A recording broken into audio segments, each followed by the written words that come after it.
Hey guys, hope you all are doing well. So today we will learn about PITOT tubes. You would already be aware about the pride and joy of the Indian Air Force, the Sukhoi 30 MKI. But have you ever wondered how this beast is able to fly and keep our skies safe while we sleep peacefully in our homes?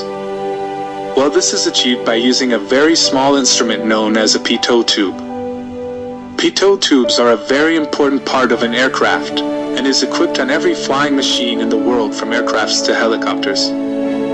PITOT tubes are generally mounted on the nose section of an aircraft and is used to measure airspeed, or in simple words, PITOT tubes are used on aircrafts as speedometers.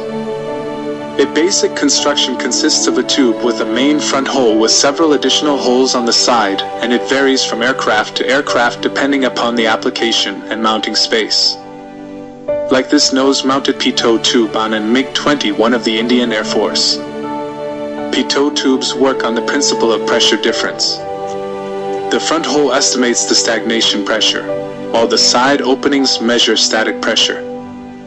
The difference between these two measurements is called dynamic pressure, and this is what is used to estimate airspeed. Without PITOT tubes, it would be almost impossible to fly an aircraft, and is an integral part of any aircraft today.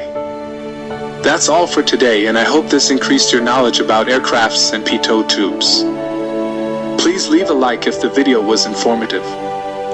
Also, please comment and tell me what next you would like to know about. If you are new to the channel, please subscribe and press the bell icon for latest updates. Thank you.